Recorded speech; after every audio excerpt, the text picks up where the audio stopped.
මුලින්ම දැනුමනේ දැනගන්න එක නෙවෙයි දැන් මේ දැන් ආරයන්වන්සේක දේශනාවම දැනුමක් නෙන්නේ හැමෝටම මේ දැනුමක් ආවට මේ කෙලෙස් එහෙමමනේ කෙලෙස් නැති වෙන්නේ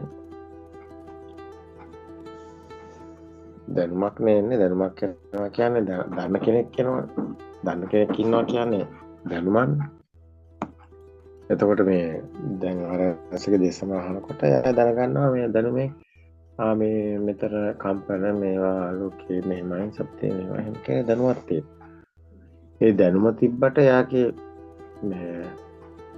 එයාගේ සාමාන්‍යයෙන් දැනුම තියෙන කෙනෙක් ඉන්නවා. දැනුම තියෙන කෙනෙක් ඉන්නවා කියන ආත්මය නැති වෙන්නේ නැහැ. ඒක එයාට දැනෙන එක වෙනයි. දැනුම වෙනයි.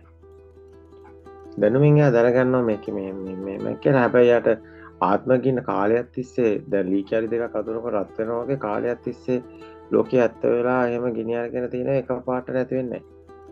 සංකතම් පටිච්ච සමුප්පන්නං කිව්වේ ඒකයි. පටිච්ච සමුප්පන්න වුණු ගැට ගැහුණු සංකත සකස් වුණු දේවල්. ෂය ධම්මා වය ධම්මා. ඒ කියන්නේ එකපාර නැති වෙන්නේ නැහැ කියන එක. ෂය ධම්මා වය ධම්මා කය ධම්මා කියුවේ ඒක. කය ධම්මා වය ධම්මා විරාග ධම්මා නිරෝධ ධම්මා කියුවේ. ඒක ෂය වෙලා. ඒක ටික ටික හැදිලා තියෙන්නේ ටික ටික වැඩි වෙලා. දිය වෙන්නේ ටික ටික අඩු වෙලා. ටික ටික අඩු වෙලා දිය වෙනවා කියන එක ටික ටික අඩු වෙලා දිය වෙනවා කියන එකපාරට නැති වෙන්නේ නැහැ. පැහැදිලිද?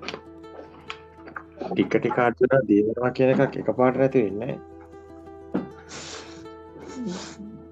ඒක බලාත්මක වුණේ ටික ටික එකතු වෙලා දිය වෙන්නේ ටික ටික දිය වෙලා.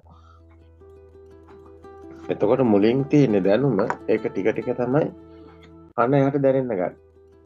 දැන් ලෝකේ ඇත්ත වෙලානේ දැනෙන්නේ. දැන් ඔය අම්මලාට දැන් ඔය ඕටෝ තියෙන ප්‍රශ්නේ තමයි ලෝකේ ඇත්ත වෙලා තියෙන්නේ.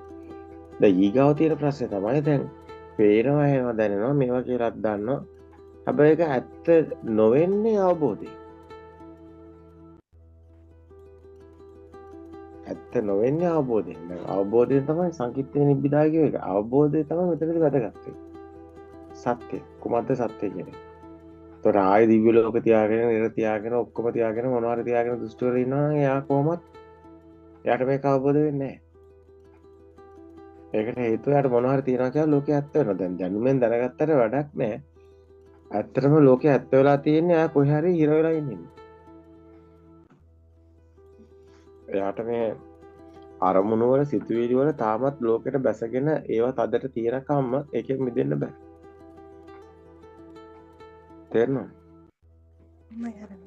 කොහොමත් තියෙනවා දැන් ඇත්තට මේ රාන් ඉන්න අයටත් ගොඩක් වැදගත්. දැන් ඇත්තටම ඔබ කතා කරන හැම කෙනෙක්ම මේ ගොඩක් වැදගත්.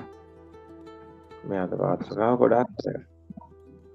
මොකද මේකේ තනිකරම තියෙන ප්‍රායෝගික පැත්ත. සත්‍ය ඥානය මේක මේ මොකද වෙන්නේ කියලා දැනගන්න එක. මේ පුත්‍ර ඥානය කියන්නේ ප්‍රායෝගික පැත්ත. සතර සතිපට්ඨානේ සම්පූර්ණයෙන්ම තියෙන්නේ මේ ඒ කියන්නේ ප්‍රායෝගිකව දකින දෙයක් තියෙනවා.